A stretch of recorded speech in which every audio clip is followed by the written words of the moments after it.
¿Qué tal, amigos de Enlace 50? Ya estamos aquí de regreso con ustedes este sábado y vamos a iniciar nuestra conversación con Bárbara Rey Actis. Ella ya ha estado con nosotros en el programa y siempre trae unos temas interesantísimos. Ahora, el día de hoy vamos a hablar sobre la economía de la longevidad y nos va a hablar de un informe que de veras nos importa a todos, porque cada vez vivimos más, porque somos muchos los que vivimos más y porque es un tema que de veras tenemos que entender y saber para tener un horizonte muchísimo más amplio y saber hacia dónde vamos. Bienvenida, Bárbara, qué gusto que estés aquí. Hola, muchísimas gracias por volver a contar conmigo. Es un placer volver a estar para mi querida México.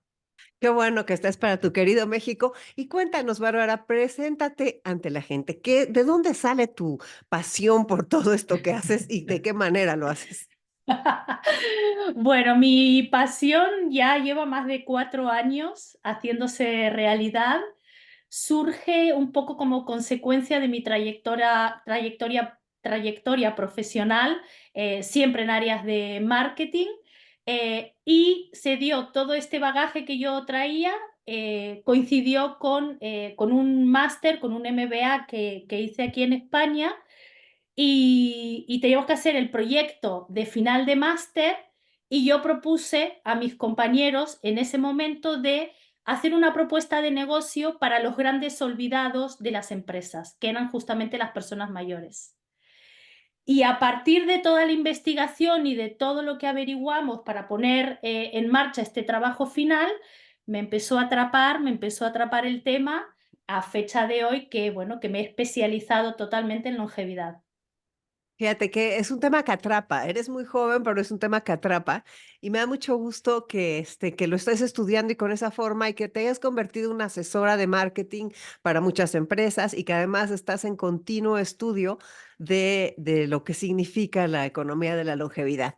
Pues bueno, platícanos este foro que se llevó a cabo ahora en Davos. Mm. Sí, pues ha sido la verdad como un arranque de año muy interesante, porque es cierto que el Foro Económico Mundial aborda muchísimas temáticas, ¿no? Como la sostenibilidad o la equidad, la igualdad, y me ha parecido súper interesante que este año, aunque no con la misma importancia, sí que ha abordado de manera particular la economía de la longevidad y ya la ha catalogado como macro tendencia.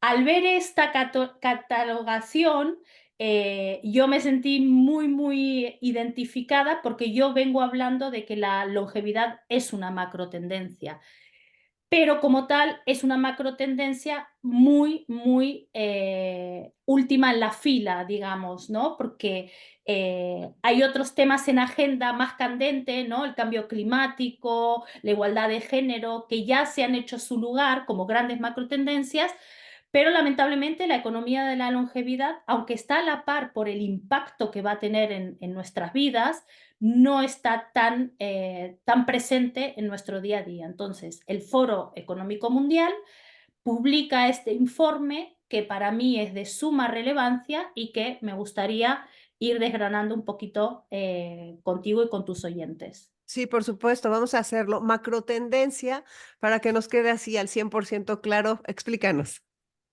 Bueno, pues las macros tendencias son cosas que ya se vislumbran que tendrán un impacto en el futuro y por lo tanto condicionan nuestro presente, y que este impacto es transversal, ¿no? Yo siempre digo que la longevidad es transversal porque toca absolutamente la vida de todas las personas en el planeta. Antes la longevidad, que es vivir más tiempo, parecía que era algo reservado a ciertas élites o a determinados países más desarrollados o a personas de muchísimo dinero. Y aunque la desigualdad sigue estando presente, es cierto que vivimos más años en todos los países del mundo. Y a la par, las tasas de natalidad están cayendo a pasos agigantados en todos los países del mundo por igual. Por eso decimos que es una macro tendencia, porque esto le toca a una persona que vive en algún país de África, en un país de América, en un país de Europa o de Asia. Da igual. Por eso es macro tendencia. Muchas gracias, pero fíjate qué interesante, ¿no? O sea, es algo que además nunca había sucedido. Nunca, nunca, nunca la humanidad estuvo frente a lo que yo llamo el regalo de la vida más larga. Y entonces, claro, esto no viene con manual de instrucciones, no sabemos cómo gestionar estas vidas más largas porque no tenemos un espejo en la historia donde mirarnos, ¿no? Dicen que la historia es para no cometer dos veces el mismo error, ¿no? Porque tenemos que aprender de la historia. En el caso de la longevidad, no tenemos de dónde aprender ni dónde mirarnos. Entonces, es algo que tenemos que ir construyendo desde el presente hacia el futuro y desde el futuro traerlo también al presente, que esa es la doble mirada de la longevidad también, que es muy importante. Qué interesante, de veras el campo es amplísimo y qué bueno que haya tantas personas como tú estudiándolo y ahora sí platícanos de este foro. Bueno, tenemos que tener en cuenta que el World Economic Forum o el Foro Económico Mundial, como su propio nombre lo indica, mira la composición de todo el planeta, con lo cual mira datos muy, muy macro. Y entonces tengo algunos datos para ir compartiendo contigo, que bueno, que son, ¿no? Que dicen lo malo de las estadísticas es que al final las grandes medias es como que nadie se refleja, pero bueno, sí que la parte buena es que engloba estadísticas a nivel mundial y bueno, nos ponen un poco una foto actual de dónde estamos, ¿no? Entonces, este informe a mí me parece muy relevante, Concha, porque lo plantea desde 6 principios, ¿no? Entonces, cuando hablamos de economía de longevidad, tendemos a pensar que es solamente la parte económica, dineraria, digamos, de la longevidad, pero ahora cuando vayamos viendo los principios, realmente vamos a ver que hace como un repaso 360 y que toca prácticamente todos los aspectos de nuestra vida. Además, este informe es muy interesante porque lo aborda en 3 niveles: el nivel personal, el nivel empresarial y el nivel gubernamental y organizacional, que también a mí me gusta siempre abordar esas 3 patas, ¿no? Porque hay cosas que podemos hacer nosotros mismos, cosas que se pueden gestionar desde el ámbito empresarial y cosas que ya le tocan al gobierno. Entonces, tienen este enfoque muy transversal y también lo tienen enfocado a 3 grandes niveles para, bueno, para que sea totalmente integral. Entonces, a mí esa parte Sí, cómo no. eh, me ha gustado mucho. Entonces, si quieres podemos ir desgranando cada uno de Sí, por esos supuesto, por favor. principios. Muero de Eh, ganas. Tú vete interrumpiéndome y vamos comentando para que se haga más ameno. Sí, Mira, el primero de los principios que aborda este informe propone asegurar la estabilidad financiera ante eventos clave de la vida. Por darte algunos datos, y son contundentes, mira, casi el 40% de las personas en el mundo enfrentan una inestabilidad financiera debido a interrupciones de carreras no planificadas, pausas en la carrera profesional, enfermedades o jubilaciones inesperadas. ¿Qué quiere decir esto? Quiere decir que casi la mitad de los 8.000 millones de habitantes que estamos en el mundo quedamos totalmente descolocados si nos pasa algo que no tenemos previsto a nivel ingresos. Es brutal, es brutal. brutal, brutal. Brutal. Para más INRI, el 50%, la mitad de la población mundial, agotaría sus ahorros en un mes. ¡Qué barbaridad! Y el 28%, casi 3 de cada 10 personas, se quedarían sin ahorros en una semana. Uy, qué Hay barbaridad. más datos, hay más datos. Yo no me quiero ir en datos porque los datos, bueno, son ilustrativos. Pero ¿esto qué quiere decir? Quiere decir que frente a una perspectiva de vida más larga, todavía no tenemos incorporado el chip del ahorro y de la educación financiera. Y esto es un hándicap o algo que, como estamos viendo, afecta a más de la mitad de la población del mundo.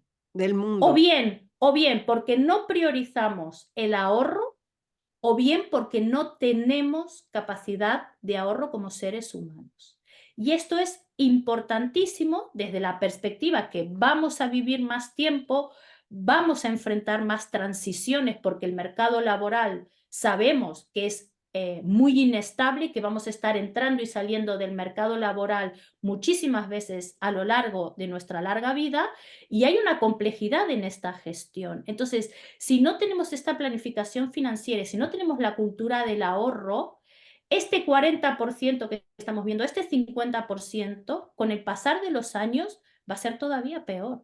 Entonces, es una gran llamada de atención a la educación financiera. Claro, enorme llamada. Justamente, brutal, brutal. Y justamente esto que acabo de mencionar da paso al segundo de los principios, ¿no? Que es proporcionar acceso universal a la educación financiera. Y esto tiene que empezar desde edades tempranas. A los niños en el colegio no se les enseña planificación y educación financiera personal. Yo que vengo del mundo de la empresa, que he trabajado 30 años en grandes empresas, he visto incluso gerentes financieros que son capaces de gestionar las finanzas de una empresa, de manejar presupuestos millonarios, pero que no pueden gestionar sus propias finanzas personales. Y aquí hay una tarea pendiente por parte de los educadores, ya te digo, desde edades muy tempranas. Mira, hay un dato, dos pinceladas. El 33% de la población mundial considera que posee conocimientos financieros suficientes, un tercio nada más. El 70% de la gente no sabe manejar las finanzas. Y el 42% de las personas sufren preocupaciones por cubrir sus gastos diarios. Diarios. A nivel mundial. Siempre hablamos a nivel mundial con lo Sí. bueno y con lo malo de ello, pero mira, hay un test que ronda incluso por redes sociales y por internet. Es un test que se llama The Big Three, que son 3 preguntas básicas de tipo financiero que, bueno, no hay ningún país que supere a las Big Three. Nadie, A ver. nadie, nadie. Uno es, si pudieras definir qué es la inflación. La otra es, espero acordarme las tres. La otra es, ¿qué es el interés compuesto? Y la tercera, bueno, ahora no me acuerdo, pero son preguntas súper básicas que en España, por ejemplo, ni la mitad de la población sabe responder las 3 preguntas afirmativamente, ¿no? Entonces, claro, si vamos a estar trabajando en economía de la longevidad, la Claro. educación financiera es básica, porque tenemos que dar estas herramientas a las personas para que podamos saber afrontar los diferentes hechos críticos de la vida, una boda, el estudio, un viaje, la educación de los hijos, ¿no? Saber diferenciar entre el ahorro, la inversión, la deuda, conceptos muy básicos que no manejamos fluidamente y que impactan en nuestra larga vida. Qué barbaridad, qué Es barbaridad. brutal, no, no, los datos son brutales. El tercer pilar, y también me gusta mucho que esté atado a la economía de la longevidad, es priorizar el envejecimiento saludable como la base para la economía de la longevidad. Claro. Y esto es importantísimo y esto es brutal. ¿Por qué? Porque hay un concepto que es capital humano, el cápita de lo que tenemos en la cabeza, el capital humano, que es nuestra capacidad de aportar valor a la sociedad en la que estamos insertos y la productividad, tiene que ver con la productividad. Y justamente el capital humano, uno de sus componentes es la salud. Por eso Sí. está tan vinculada la salud con la economía, ¿no?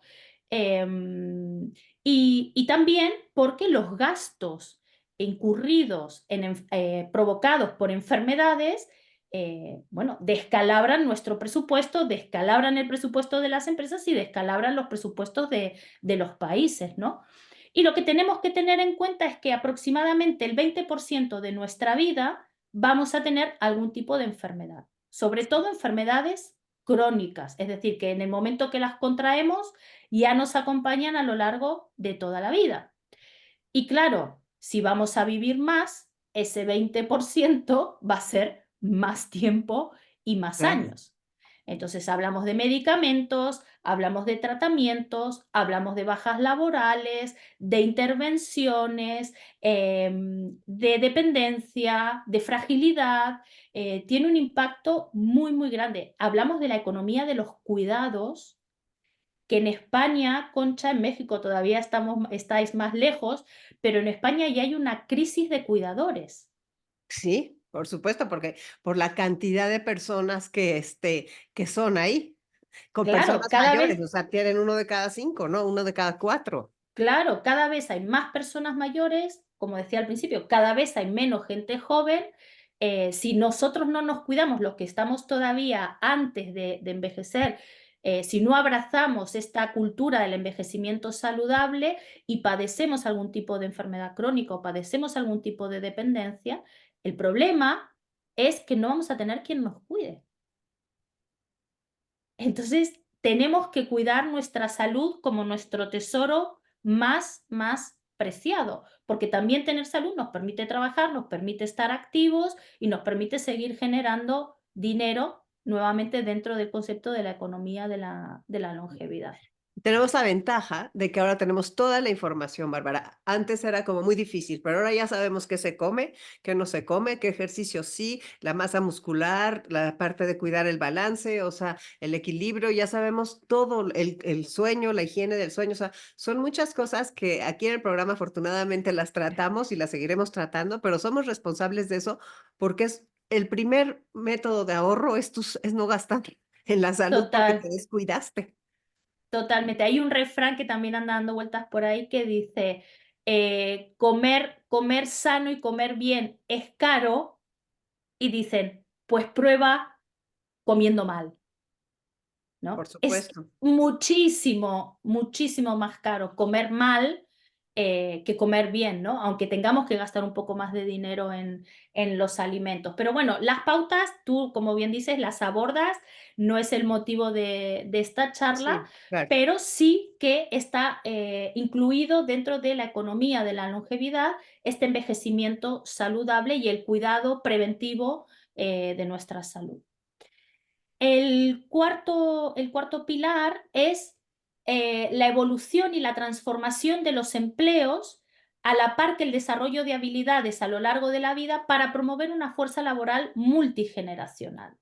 Y esto es otro tema brutal y tremendamente relevante, ¿no? Platícanoslo, Com- platícanoslo más. Sí, como dato, mira, pone a nivel mundial nuevamente, hasta el 25% de las personas de 55 años o más quieren trabajar, pero no pueden, porque no tienen oportunidades. Estamos hablando del talento senior, estamos hablando de la obsolescencia programada de las personas a partir de los 45 o 50 años, pero por otro lado, estamos frente a una gran crisis de talento. Las empresas dicen que no encuentran el talento necesario para cubrir sus puestos de trabajo, pero a la misma vez están expulsando del mercado laboral a sus trabajadores más senior. Es un tema de encaje, es un tema de que, el que tiene las habilidades, no quiere atarse o casarse, ¿no?, con el mundo de las empresas, y los empleados que han sido históricamente más fieles, que son los empleados senior, no han sabido, o no han podido estar a la par de, la evolución de la tecnología, de la digitalización, etcétera. ¿Qué han hecho las empresas? Sistemáticamente han ido reduciendo sus inversiones en formación. Entonces, se ha generado un poco la tormenta perfecta en el ámbito mercado de trabajo, que lo tenemos que resolver entre todos, porque el futuro es multigeneracional o intergeneracional, sí o sí. Vamos a tener que trabajar más tiempo, nos vamos a jubilar más tarde o no nos vamos a jubilar, no hay reemplazo de gente, porque cada vez hay menos gente joven, con lo cual las empresas van a necesitar contar con los seniors. Y las empresas tienen que asumir parte de esa responsabilidad de la actualización y la reinvención de los seniors.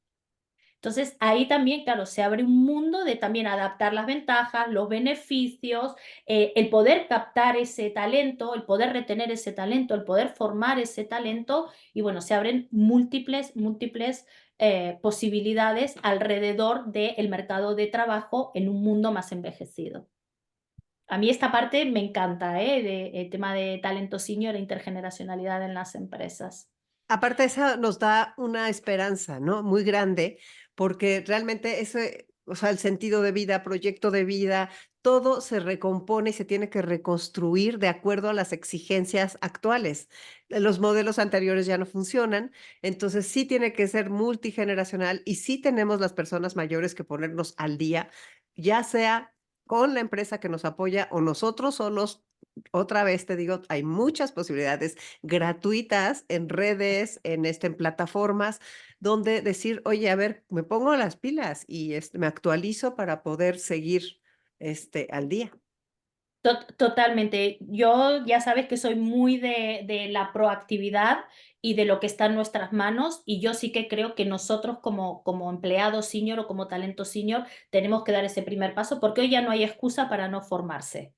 Está accesible, está económico y nos lo podemos apañar en el tiempo que tengamos. Entonces, hemos visto afrontar eventos críticos de la vida, hemos visto la carencia en la educación financiera, hemos visto el envejecimiento saludable, el rediseño del mercado laboral y de los puestos de trabajo y del talento senior. El quinto principio es diseñar sistemas y entornos para la conexión social y el propósito.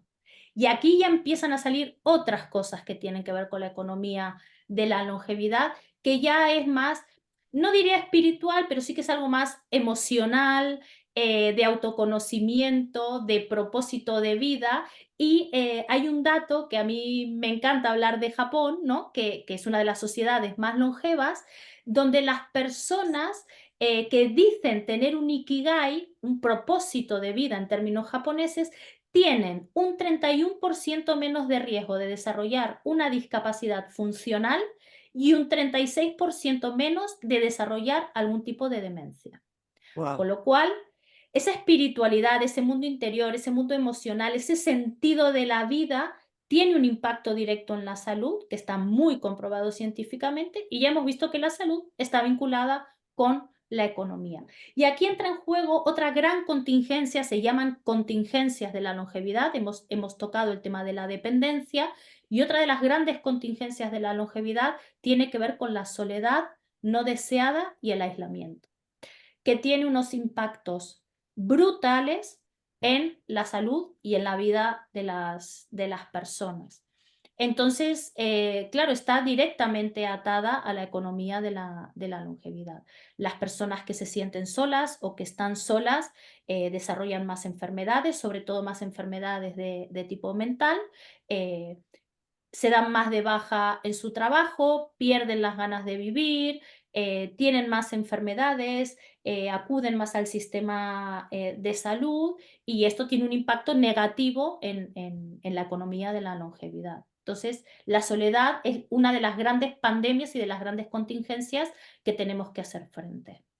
Sí. Y ya A el ver. último es también otro tema, como empecé hablando al principio, si bien la longevidad es transversal porque impacta en todo el mundo, seguimos con grandes desigualdades. Y el sexto principio es justamente abordar las desigualdades de longevidad, incluyendo diferencias de género, raza y clase. ¿Por qué? Porque el código postal sigue siendo un indicador de longevidad. Puede haber hasta un gap de 30 años de diferencia de esperanza de vida entre vivir en una zona de un código postal adecuado o vivir en un código postal inadecuado, incluso dentro de un mismo país. Hay ejemplos dentro de Inglaterra. Vivir en una zona o vivir en otra te puede condicionar hasta 30 años tu esperanza de vida. Y sobre todo las mujeres. Yo soy una fanática de la longevidad femenina. Hoy no nos va a dar tiempo, pero para que veas, las mujeres mayores de 65 años reciben de media un 26% menos de pensión por jubilación. Es atroz, de veras Estamos atroz. entonces frente a grandes desigualdades. No vamos a entrar ya en temas de raza, de clase social, ¿no? Porque daría para mucho, pero esto también es uno de los grandes temas que tenemos que resolver entre todos, ¿no? Hablábamos de la dependencia, de la soledad y de la desigualdad, ¿no? Son las grandes, grandes contingencias de la longevidad. Entonces, esto es un poco lo que aborda el informe, pone muchísimos ejemplos, pone best practices en diferentes partes del mundo de cómo lo han abordado, bien sean las personas, las empresas o las organizaciones. Pero bueno, yo creo que teniendo este abanico abierto, ¿no? Con todos los palos que intenta tocar y abordar, sabemos un poquito más ya de por dónde empezar, ¿no? Con nuestra propia vida y qué cosas tenemos que mejorar o empezar a aprender, ¿no? Sí, yo creo que sí nos abre un panorama. Este informe, ¿dónde lo podemos encontrar? O sea, lo puede leer Este cualquier persona. Ujú. Este informe es totalmente gratuito, accesible, sí que está en inglés, no lo vi traducido al castellano y está dentro de la página principal del World Economic Forum. Ellos tienen diferentes apartados y eso está dentro del apartado de economía y tienen un apartado de Longevity Economy en las publicaciones. Yo porque soy un poco bicho y me voy metiendo y le sigo mucho el rastro y nada, esto salió hace muy poquitos días, creo que ha salido hace una semana y el primer día que salió yo ya lo cogí, lo leí, lo estudié y por eso lo puedo estar compartiendo hoy con vosotros, pero Ay, está pues accesible a todo el público. sí, muchísimas gracias por decírnoslo, Bárbara. Yo creo que todo esto que nos estás, o sea, me encanta que ya sea macrotendencia, que ya es algo porque, o sea, oímos mucho cómo funcionan las cosas en España y cómo está pasando las cosas en América Latina y todo, y en Asia, y nos damos cuenta de que lo que tú estás diciendo, de que es todo el mundo el que envejece y de que mis nietos en su caso, ellos ya tendrán que tener una visión completamente diferente. Y esa parte de que no va a haber gente que cuide, el otro día estaba viendo unos reportes de China de que con la política de un solo hijo no hay manera de que se pueda cuidar a la cantidad brutal de adultos mayores que existe allá, pero me hablas de una crisis en España de cuidadores. Y ahora cada vez escuchamos más jóvenes que quieren estudiar gerontología o geriatría o que quieren aprender de los cuidados y que se profesionaliza más esa industria, lo cual es una ventaja. Pero de todas formas, o sea, las personas que nos están escuchando, ¿qué sí pueden hacer? Cuidar su salud física, mental, espiritual, patrimonial, para no empeorar esto que es una bola de nieve que ha ido crece y crece. Sí, este para mí es el punto de inflexión y es una gran deuda a nivel mundial, sobre todo, Concha, permíteme, a nivel salud. Los sistemas de salud mundiales están pensados para ser reactivos, es decir, solamente para atenderte cuando ya tienes una enfermedad o ya tienes un problema. El gran reto a nivel mundial de la longevidad es que los sistemas de salud del mundo migren a un modelo preventivo. Como esto va a tardar mucho, y es lo que yo promuevo en mi propio libro, no podemos esperar a que el sistema de salud del mundo cambie. Entonces, ¿quiénes tenemos que cambiar? Nosotros. Y lo que tú decías, ya tenemos la información, ya lo sabemos.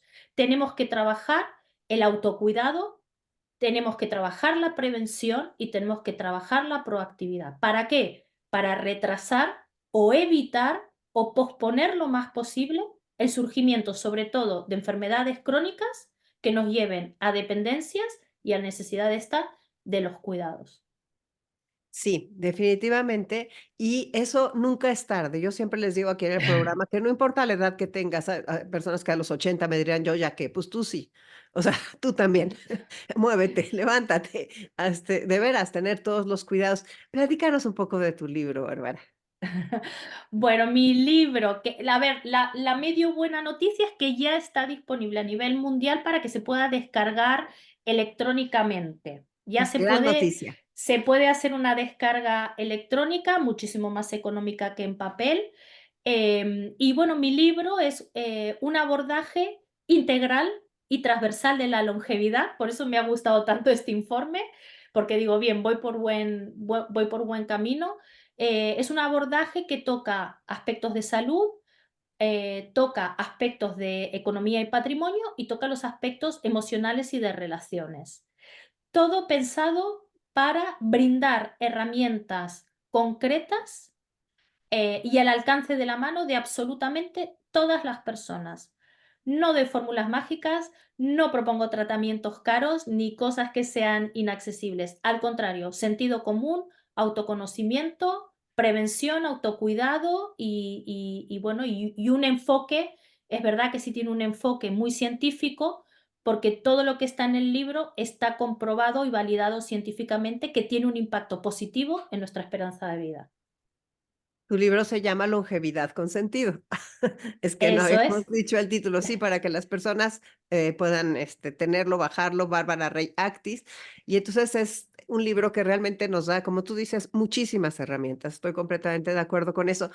Y ahora, después de haber escrito ese libro y después de haberte dedicado ya al 100% a esto, ¿qué sigue contigo, Bárbara? Pues conmigo sigue seguir ampliando países, que tengo la suerte de poder estar trabajando ya no solo para España, sino para varios países de Latinoamérica. Seguir aprendiendo para estar siempre a la vanguardia. Esto es uno de los grandes objetivos que yo me he propuesto. Yo siempre quiero estar a la vanguardia, quiero tener el último informe, tener el último reporte, la última investigación, el último libro, me compro todos los libros que salen para tener una aportación de valor total y para siempre estar mirando, como digo yo, ¿no? Para traer el futuro al presente. Yo no brindo soluciones de hoy para hoy, yo brindo soluciones de mañana en el hoy. Y creo que eso es una de las grandes miradas que no todo el mundo puede aportar.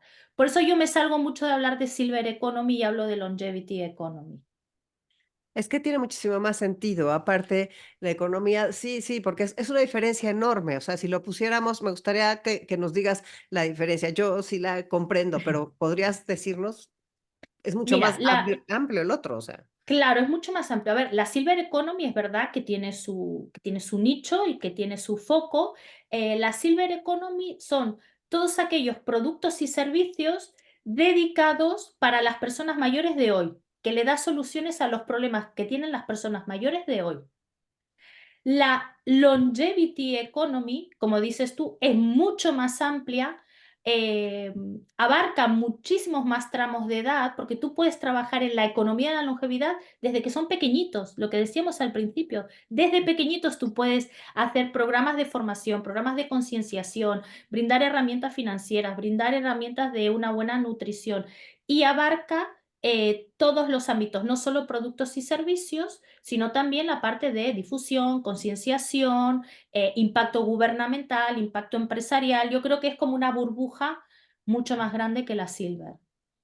Claro, la Silver se puede quedar en tal vez algunos negocios y productos que pueden ser muchísimos, además, porque claro que hay que todo esto que se necesita, o que se quiere, o que se busca, o que gusta en esta etapa Mm. de la vida. Pero la otra, la economía de la longevidad, además de que abarca toda la vida, implica la nueva cultura de la longevidad. O sea, cómo educar Total. desde los 2 años, o sea, cómo empezar en el momento oportuno. Cuando hay muchas personas que me dicen: "Bueno, pero es que los cursos para aprender a envejecer y, ¿a qué edad?". Pues a la hora que tú quieras, en A la cualquier hora que tú momento ya te quieras. va a servir, mientras más pronto mejor. Y Claro. porque vas a tener una visión que antes nadie nos decía, pero fíjate qué pronto ha sido esto, ¿no? O sea, de repente siento que ha tomado un vuelo muy interesante. Yo lo estoy viendo esta aceleración, Ujú. pero es un poco por lo que decíamos al principio, porque es una macro tendencia. Es que no le escapa a nadie, es que ya en el momento que la gente se empieza a dar cuenta, ya te empieza como a escocer algo, ¿no? Y ya ha alcanzado el nivel de macro tendencia. Lo que yo espero y confío es que los que estamos metidos en este ámbito sepamos hacerlo igual de bien que las personas que han liderado los cambios en temas de sostenibilidad, cambio climático, género, ¿no? Discapacidades, porque sí que han sido agendas que se han llevado muy bien, han sido agendas muy aceleradas y nosotros no. ¿Por qué? Porque la demografía es una comida que se cuece a fuego lento, ¿no? Los impactos demográficos se ven a 20, 30, 40 años, pero ya están aquí. Entonces, por eso creo yo que es este boom tan grande, ¿eh? ¿Y qué es lo que propondrías? O sea, porque, no sé, ¿cómo concientizar más a la gente? Yo personalmente siempre digo que quienes estamos dedicados a estos tenemos que ser coherentes y consistentes entre lo que predicamos y lo que hacemos, ¿no? Y yo siempre digo que lo que yo le cuento a los demás son cosas que hago yo, porque yo no puedo estar diciendo, no, hay que capacitarse y hay que formarse y estar actualizada y de repente yo acabé mi carrera a los 25 años y nunca más estudié. Entonces, tenemos que tener, lo primero, esa conciencia y consistencia de que a los primeros que nos tenemos que aplicar el cuento es a nosotros mismos. Cuidar nuestra salud, cuidar nuestra alimentación y luego hay que hacer mucha labor de cambio de mentalidad. O sea, para que la gente pase a la acción, yo tengo un lema, Concha, que yo siempre digo, movilizo tu conciencia para que pases a la acción. La gente no va a pasar a la acción hasta que no entienda las implicancias que esto tiene en su vida y en la de sus seres queridos. Entonces, ¿cuándo lo empiezan a ver algunas personas? Cuando ven envejecer a sus propios padres. Y esto está lleno de gente de 40 a 50 años que empieza a ver a sus padres cómo están envejeciendo y dicen, yo no quiero envejecer así. Y les cambia el clic, pero les cambia el clic porque ya están viendo sufrir a alguien querido. Mi objetivo es no ver sufrir a nadie y poder tener una vida larga, plena y con sentido. Sí, es lo mismo, pero fíjate, mi objetivo, que te saco unos años, es ser el ejemplo de eso. O sea, nosotros los ahora que estamos teniendo 60, 70 años, 80, los que tengamos, es ser un ejemplo de ese envejecimiento consciente, de esos cuidados, de esa nueva manera de pensar y de enfrentar esta etapa, para que los que siguen lo vean primero como algo deseable y no como el infierno. Después, para ser autónomos, independientes, para tener una etapa digna hasta donde se pueda, porque también la salud de Claro. repente, por más que hagamos, pues no. Entonces, esa es como ya concientizar a muchos niveles, en muchas edades y de muchas formas. La parte del edadismo, que ya es un tema muy conocido, Ujú. es que no podemos ser edadistas con nosotros mismos, o sea, los de 60, dejar de ser edadistas, autoedadistas o como quieras decirlo, porque entonces es un sabotaje, ¿no? Es autosabotaje. Totalmente, y es el peor de los edadismos y creo yo que el edadismo más extendido, ¿no? De no, yo ya no estoy para esto, y yo ahora qué voy a hacer, y yo ya a mi edad, y a mí déjame, y ya fíjate, ¿no? Tú lo has dicho antes, nunca es tarde. Y nunca es tarde porque hay estudios científicos que así lo demuestran. Entonces, el primer edadismo que tenemos que erradicar es el autoinfligido, se llama edadismo autoinfligido. Y esa Mm. es la palabra que no encontraba. Sí, el que nos ponemos nosotros y que la Sí, verdad es tan importante dejar. Y también el otro, ¿no? El invertir toda nuestra energía en el sueño de mantenerse joven, que es una energía tirada a la basura, ¿no? total. Porque hay que estar en el momento y a partir de ahí, de esa aceptación, empezar a trabajar en nosotros y en lo que queremos. Pues qué maravilla, me encanta platicar contigo. Pues un mensaje para cerrar, para despedirte de la audiencia. Pues, sobre todo México, que todavía tiene una población de media joven, es una llamada a la gente que hoy es joven y a los que no tanto, a cuidarse, a prevenir, a encontrarse a sí mismo, a encontrar un propósito de vida, que ese es el gran motor de la longevidad, y sobre todo encontrar no solo lo que nos hace bien a nosotros, sino aquello en lo que podamos contribuir con la sociedad. En el momento que nos sentimos útiles, ya tenemos ganados más de 10 años de vida. Claro, me parece un mensaje muy bonito y muy cierto. Bárbara, muchas gracias por estar aquí con nosotros en Enlace 50. Muchísimas gracias a ti y un abrazo y un beso muy, muy fuerte a todos los oyentes. Gracias, soy Concha León Portilla. Quédate en Enlace 50.